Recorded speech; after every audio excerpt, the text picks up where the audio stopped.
कः कस्य पुरुषो बंधुः किमाप्यं कस्य केनचित् एको ही जायते जंतु रेक एव विनश्यति। अर्थात कहा गया है कि संसार में भला कौन किसका बंधु है, हितैषी है। आखिर किसी को किसी दूसरे से प्राप्त ही क्या होता है। वस्तुतः प्राणी अकेला ही उत्पन्न होता है, पुरुषार्थ करता है और अंततः अकेला ही नष्ट हो जाता है।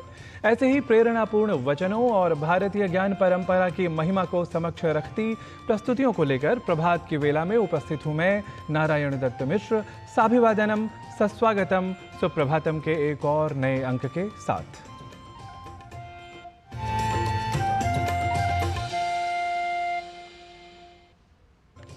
आज का पंचांग सुभाषित, भारतीय ज्ञान परंपरा की एक विशेष प्रस्तुति, स्वास्थ्य मंत्र और योग व इन सभी प्रभागों के बाद संस्कृत पाठशाला तथा एक प्रेरक वृत्त से सजे आप सभी के कार्यक्रम सुप्रभातम में आज क्या कुछ रहने वाला है विशेष, यह जानने के लिए जुड़े रहें आप अगले आधे घंटे के लिए मेरे साथ डीडी न्यूज के इस विशेष कार्यक्रम में, जिसका आरंभ करते हैं हम समय के भारतीय विशेष आकलन को समर्पित आज के पंचांग के माध्यम से। आज का पंचांग युगाब्द 5126, विक्रमी संवत 2081, शक संवत 1946, दक्षिणायन, श्रावण मास, कृष्ण पक्ष, पंचमी तिथि, बृहस्पतिवार, पूर्वा भाद्रपद नक्षत्र। आज का दिन आप सभी के लिए मंगलमय हो। आज का पंचांग युगाब्द 5126, विक्रमी संवत 2081, शक संवत 1946, दक्षिणायन, श्रावण मास, कृष्ण पक्ष, पंचमी तिथि, बृहस्पतिवार, पूर्वा भाद्रपद नक्षत्र। आज का दिन आप सभी के लिए मंगलमय हो। समय के अभिज्ञान के साथ अब समय है सांसारिक व्यवहार के परिज्ञान के अर्जन का। कहा गया है कि यो यथा वर्तते यस्मिन् तस्मिन्नेव प्रवर्तयन् नाधर्मं समवाप्नोति न चाश्रेयश्च विन्दति। अर्थात जो जैसा व्यवहार करता है उसके साथ वैसा ही व्यवहार करने वाला न तो अधर्म को प्राप्त होता है और न ही अमंगल का भागी होता है। ऐसे में धर्म और कल्याण की प्राप्ति के लिए किसी मूर्ख शत्रु या क्रोधी के साथ हमारा और भी उदात्त व्यवहार कैसा होना चाहिए, यह समझते हैं सुप्रभातम की दूसरी प्रस्तुति अर्थात सुभाषित के माध्यम से। य समुत्पतितं कोपं क्षमयैव निरस्यति यथोरगस्त्वचं जीर्णां स वै पुरुष उच्यते।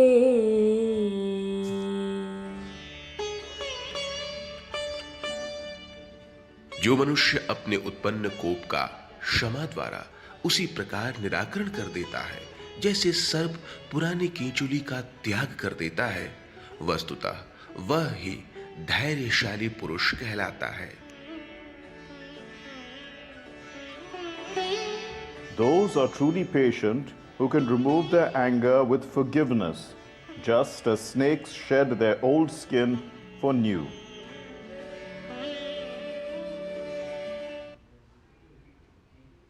अब बात भारतीय ज्ञान परंपरा की। भारतीय ज्ञान परंपरा के आधारभूत ग्रंथों में ऐतिहासिक महाकाव्य महाभारत का महत्वपूर्ण स्थान है। महाभारत में जीवन के लिए आवश्यक प्रायः सभी विषयों का उल्लेख मिलता है। महाभारत परिचय क्रम की श्रृंखला में जीवन के लिए उपयोगी कुछ ऐसे ही अति महत्वपूर्ण विषयों को आपके समक्ष प्रस्तुत करती रही हैं हमारी सहयोगिनी लता वशिष्ठ, जो आज बता रही हैं महाभारत में वर्णित राजधर्म की बारीकियों को, जो आज के समय में भी भारतीय ज्ञान परंपरा के उत्कर्ष व प्रासंगिकता को स्पष्ट करने में सक्षम है।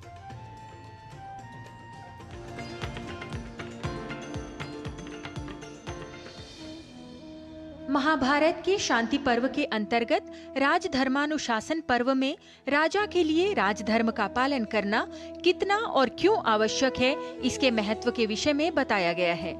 साथ ही राज्य और प्रजा की उन्नति के लिए आवश्यक राजा के गुणों का भी वर्णन आख्यान उपाख्यानों के माध्यम से किया गया है।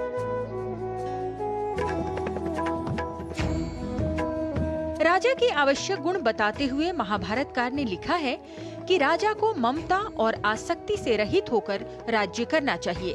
द्व्यक्षरम तु भवेन मृत्युस् त्र्यक्षरम ब्रह्म शाश्वतम ममेति च भवेन मृत्युर न ममेति च शाश्वतम। मम अर्थात ये मेरा है, ये भाव मृत्यु है, और न मम यानी ये मेरा नहीं है, ये भाव सनातन ब्रह्म है। अतः न केवल राजा परंतु प्रत्येक व्यक्ति को अनासक्त भाव से ही कार्य करना चाहिए।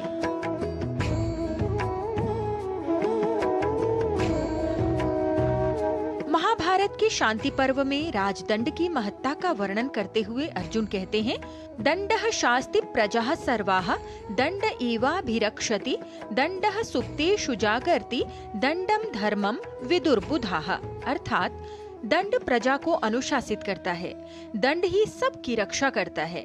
सभी मनुष्य दंड के भय से अपने अपने मार्ग पर स्थिर रहते हैं, इसलिए विद्वान पुरुषों ने दंड को राजा का धर्म माना है।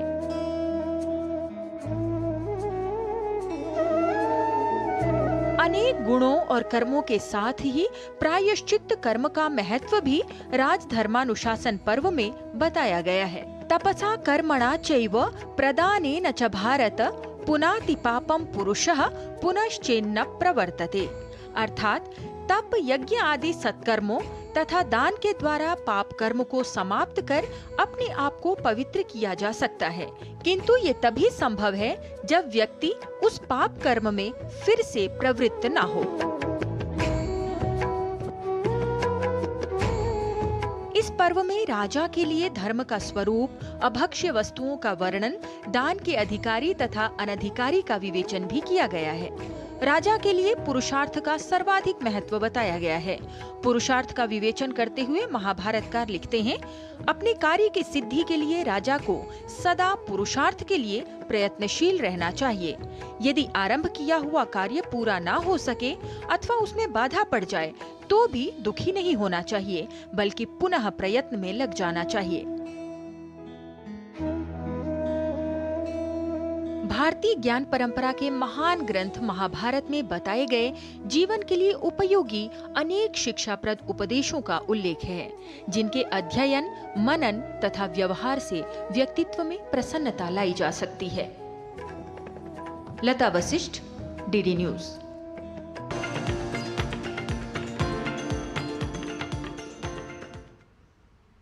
अब बात स्वास्थ्य मंत्र की। आज वर्ल्ड IVF डे है, जिसे हम साधारण तौर पर टेस्ट ट्यूब बेबी डे भी कहते हैं। तो कुल मिलाकर संतानहीनता के लिए इलाज का प्रभावशाली विकल्प है IVF। आइए समझते हैं कि इन विट्रो फर्टिलाइजेशन ट्रीटमेंट क्या है और किन अवस्थाओं में उपयोगी हो सकता है, और यह सब बता रही हैं हमारी सहयोगिनी किरण भारद्वाज।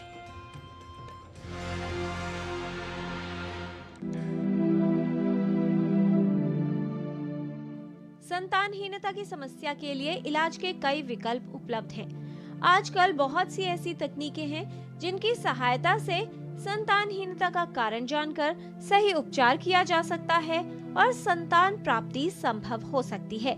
उन्हीं तकनीकी विकासों में से एक है इन विट्रो फर्टिलाइजेशन ट्रीटमेंट यानी IVF। कई स्थितियों में IVF उपयोगी सिद्ध हो सकता है। आज विश्व IVF डे है और इसकी इम्पोर्टेंस जिन दंपतियों कपल्स के बच्चा नहीं होता वह बहुत खूबी से समझ सकते हैं। हर तरह के ट्रीटमेंट जब फेल हो जाते हैं उसके बाद ही IVF का नॉर्मली हम लोग उसका इस्तेमाल करते हैं और इससे काफ़ी हद तक संतानहीन कपल्स को हम प्रेगनेंसी दे पाते हैं। ट्यूबल इनफर्टिलिटी वाले पेशेंट्स के लिए तो IVF ही समाधान है, मगर अगर अंडा रिलीज नहीं होता या कोई और कारण है, पति में कोई कमी है, तो उसकी ट्रीटमेंट पहले की जा सकती है। अगर वो सब ठीक हो, अगर उसी से बच्चा ठहर जाए तो बहुत बढ़िया, जिसमें IUI एक तरीका है जिसमें अगर ट्यूब्स खुली हैं और पति का सीमेन ठीक है तो हम IUI की प्रक्रिया से बच्चा कर सकते हैं। IVF तकनीक का प्रयोग कई स्थितियों में किया जाता है। यदि शुक्राणु यानी स्पर्म कम हो, PCOD जैसी स्थितियों के कारण एवोल्यूशन में समस्या हो, फेलोपियन ट्यूब के साथ समस्या हो, एंडोमेट्रियोसिस की स्थिति में या अन्य फर्टिलिटी इलाज यदि सफल न हो तो IVF की सहायता ली जा सकती है। जब हम आईवीएफ की ट्रीटमेंट सोच रहे हैं तो हम एक्सपेक्ट करते हैं कि पेशेंट की रूटीन इन्वेस्टिगेशन सब हो चुकी हैं, मरीज़ के अंदर बच्चेदानी है और ये बच्चेदानी ठीक है और अंडेदानी में अंडे हैं, और अगर अंडे नहीं हैं तो उसके लिए भी विकल्प है, मगर रूटीन अगर अपने ही अंडों से बच्चा करना है तो ज़रूरी है कि अंडेदानी में अंडे होने और अंदर की बच्चेदानी मरीज़ की बिल्कुल ठीक होनी चाहिए, तभी हम आगे आईवीएफ कर पाते हैं। आईवीएफ ट्रीटमेंट में प्रयोगशाला में कुछ नियंत्रित परिस्थितियों में महिला के अंडे यानी एग्स और पुरुष के शुक्राणु यानी स्पर्म को मिलाया जाता है। जब संयोजन से भ्रूण बन जाता है तब महिला के गर्भाशय में उस भ्रूण को स्थानांतरित कर दिया जाता है। आवश्यक है कि आईवीएफ की प्रक्रिया करने से पहले इसके दौरान कुछ बातों का ध्यान रखा जाए। इस प्रक्रिया में हम अंडेदानी में से अंडे निकालते हैं, उसको हम बाहर लैब के अंदर पति के सीमेन के साथ स्पर्म के साथ अंडा जब मिलता है तो बच्चा बनता है, इस बच्चे को गर्भ में डाला जाता है। और ये प्रक्रिया जो है एक बारी में कई बार सक्सेसफुल होती है, बट 1 से 3 बार ये अंडे निकालने की प्रक्रिया की जाती है। अंडे निकालने की प्रक्रिया तो 1 महीने के अंदर ही खत्म हो जाती है और शुरू के पहले 10 दिन टीके लगाए जाते हैं। मरीज़ के काफ़ी अंडे जब बन जाते हैं तो इन अंडों को निकाला जाता है और उसके बाद उनको पति के सीमेन से मिला के जब बच्चा बनता है तो साथ के साथ तीसरे दिन या 5वें दिन इसको अंदर गर्भ में डाल दिया जाता है। और अगर हम फ्रेश साइकिल नहीं करना चाहते तो इन बच्चों को हम क्रायो प्रिजर्व करते हैं, इसका मतलब उनको फ्रीज कर देते हैं और उनको अगली साइकिल्स में डाल सकते हैं। इस सबको प्रक्रिया को 1 से 3 महीने लग सकते हैं और कई बार हम बच्चे डालने की प्रक्रिया को और भी डिले कर सकते हैं। वो मरीज के ऊपर है कि वो फिट है या नहीं फिट है उस बच्चे को डालने के लिए। आईवीएफ प्रक्रिया करने से पहले अपने डॉक्टर से सलाह अवश्य करें। जानें कि क्या आप आईवीएफ प्रक्रिया के लिए सही कैंडिडेट हैं या नहीं। डॉक्टर के निर्देश अनुसार ही आईवीएफ कराना चाहिए। ये प्रक्रिया कई चरणों में पूरी होती है। आईवीएफ की एक साइकिल में लगभग 2 से 3 सप्ताह लग सकते हैं। इसमें 1 से अधिक आईवीएफ साइकिल की आवश्यकता हो सकती है। इस प्रक्रिया को 1 से अधिक बार करना पड़ सकता है। आईवीएफ एक सफल तकनीक है। गर्भधारण में समस्या होने पर विशेषज्ञ से परामर्श लें, इसका कारण जानें और सही इलाज करवाएं। आईवीएफ तकनीक के द्वारा संतानहीनता की समस्या को दूर किया जा सकता है और संतान प्राप्ति संभव हो सकती है। किरण भारद्वाज, डीडी न्यूज। और सुप्रभातम में अभी समय है एक अल्प विराम का। आप देखते रहिए डीडी न्यूज।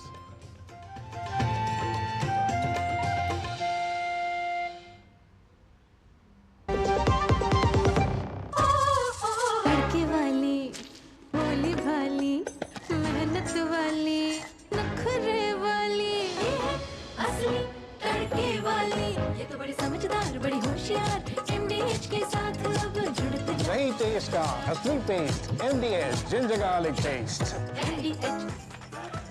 मैं क्या जी सब जानते हैं, जहां दिखे मारियो, अपना समझ के खा लियो। स्वाद से सबको दीवाना कर दे, दीवाना कर दे। पता का चाय, गजब का स्वाद। बात जब पीढ़ियों के लिए बनने वाले घर की हो तो जिम्मेदारी बड़ी हो जाती है। गैलेंट समझता है ये जिम्मेदारी। अब डबल एम रिब्स के साथ गैलेंट एडवांस टीएमटी रीबार, निर्माण का रियल हीरो।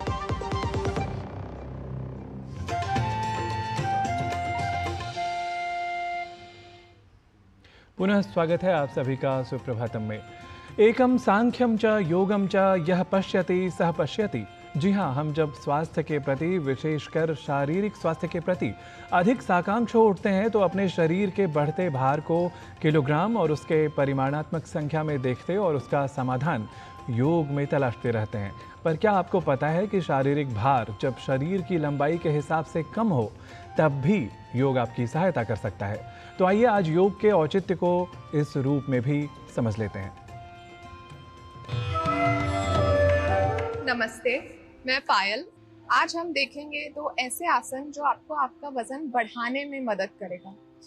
अक्सर जो लोग वजन बढ़ाना चाहते हैं वो ऐसा सोचते हैं कि आसन करेंगे या फिर कोई भी एक्सरसाइज करेंगे तो उनका वजन कम हो जाएगा, लेकिन असल में आसन जो है वो आपका मसल बढ़ाने में मदद करेगा और आपको स्ट्रेंथन भी करेगा।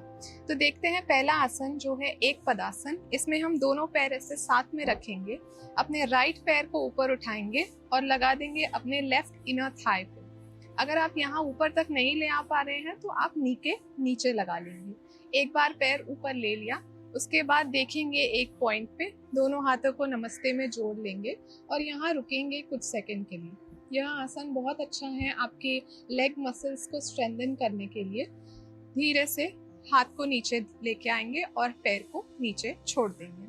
सेम रिपीट करेंगे लेफ्ट की तरफ। लेफ्ट पैर को ऊपर उठा लेंगे जहाँ भी कंफर्टेबल हो, दोनों हाथों को नमस्ते में जोड़ लेंगे, रुकेंगे यहाँ 10 सेकंड के लिए नॉर्मल ब्रीदिंग करते हुए और फिर धीरे से हाथ नीचे कर देंगे और पैर को भी नीचे छोड़ देंगे। दूसरा आसन जो है वो है उत्कट आसन। इसमें हम लेंगे 1 फीट का डिस्टेंस। आपके टोज हमेशा आगे की तरफ पॉइंट करेंगे। श्वास भरते हुए दोनों हाथों को लेंगे सामने और आ जाएंगे अपने टोज पर, और श्वास छोड़ते हुए जाएंगे नीचे की तरफ। दोनों पैरों को बेंड करते हुए हील्स पर ऐसे बैठ जाएंगे। रुकेंगे यहाँ कुछ सेकंड के लिए। यह भी आपको आपके लेग मसल्स को स्ट्रेंथन करने में बहुत हेल्प करेगा और यह आपका जो कोर है उसको भी स्ट्रेंथन करने में मदद करेगा। श्वास भरते हुए वापस आएंगे ऊपर और यहाँ फिर अपने टोस पर रुकेंगे कुछ सेकंड के लिए और फिर धीरे से हाथ और अपने हील्स को नीचे छोड़ देंगे और रिलैक्स हो जाएंगे। आइए जानते हैं कुछ प्रैक्टिकल टिप्स हमारी योग गुरु डॉक्टर हंसा जी योगेंद्र से। नमस्कार। बहुत से लोग मेरे पास आते हैं कि हम बहुत दुबले पतले हैं, हम हमारा वजन कैसे बढ़ाएं। अब वजन बढ़ाने के लिए अमुक चीजें करना जरूरी है। एक तो है हेल्दी फैट, जैसे घी, बटर, मक्खन। ये तो पेट में जाना चाहिए, ये शरीर को हेल्दी तो बनाएगा ही, डाइजेशन तो इम्प्रूव करेगा, फायदा ही फायदा है।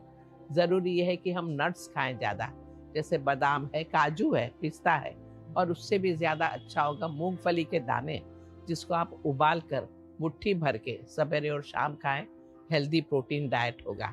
तीसरा ज़रूरी है कि हम पानी थोड़ा ज़्यादा पिएं, क्योंकि ज़्यादा पानी पीने से मेटाबॉलिज्म और सही होगा, क्योंकि हम ऐसी सब चीज़ें खा रहे हैं, इसलिए ज़्यादा पानी पीना ज़रूरी है। अच्छी नींद लेना भी बहुत ज़रूरी है, नहीं तो वज़न बढ़ सकता ही नहीं। अच्छी नींद लीजिए, 8 घंटे की तो कम से कम। बस ये सबका अगर ध्यान दे देंगे तो आप हेल्दी दिखेंगे, अच्छे सुडौल शरीर के दिखेंगे और अच्छा लगेगा आपको ही। नमस्कार। योग की इस विशेष प्रस्तुति के बाद अब समय हो चला है योग की भाषा संस्कृत की समझ को बढ़ाने का, और इसके लिए हम लेकर आते हैं आपके लिए संस्कृत पाठशाला नाम की एक विशेष प्रस्तुति को। तो आज संस्कृत पाठशाला की कक्षा में प्रवेश कीजिए हमारे साथ और कर लीजिए आज पुनः कुछ संस्कृत वाक्यों का अभ्यास, ताकि आपसी संवाद में भी आप संस्कृत भाषा का व्यवहार कर सकें।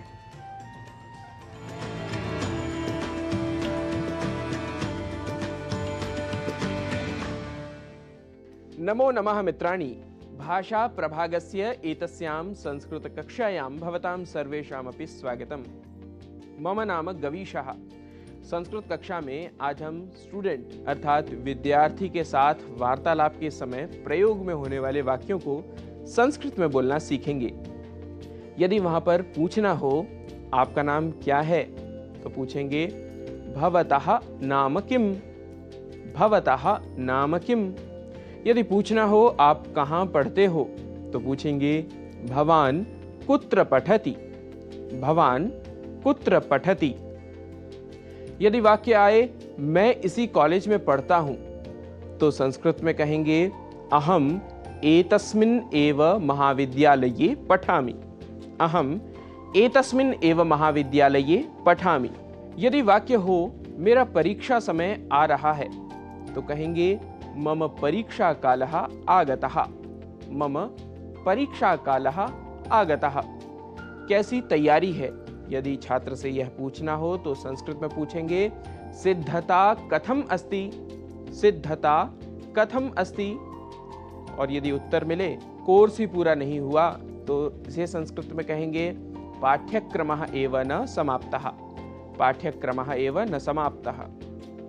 यदि वाक्य हो गणित माने मेरे लिए सरदर्द, तो संस्कृत में कहेंगे गणित श्रवण मात्रेण मम शिरोवेदना। गणित श्रवण मात्रेण मम शिरोवेदना। मुझे फिलॉसफी पसंद है। मह्यम दर्शनशास्त्रम रोचते। मह्यम दर्शनशास्त्रम रोचते। मेरी लिखाई सुंदर नहीं है। मम लेखनम सुंदरम नास्ति।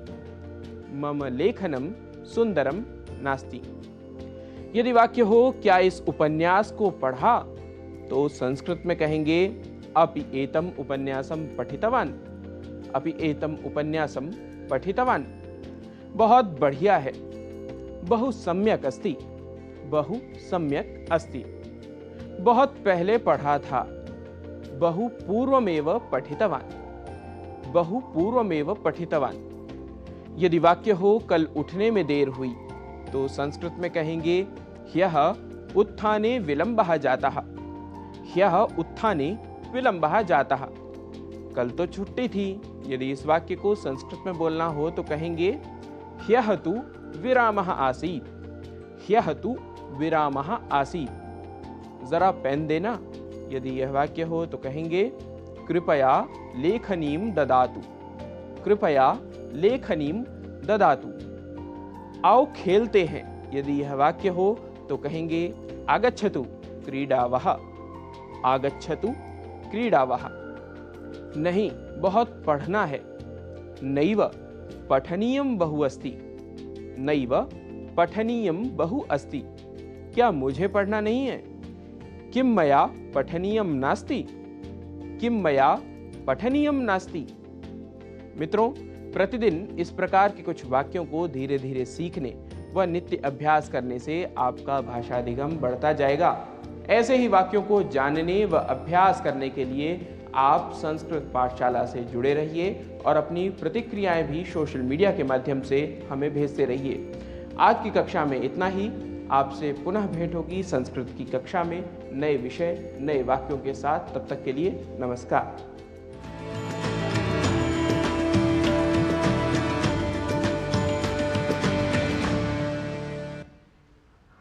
सुप्रभातम में पुनः समय हो चला है एक अल्प विराम लेने का। आप देखते रहिए डीडी न्यूज़। हम जल्दी ही लौटते हैं।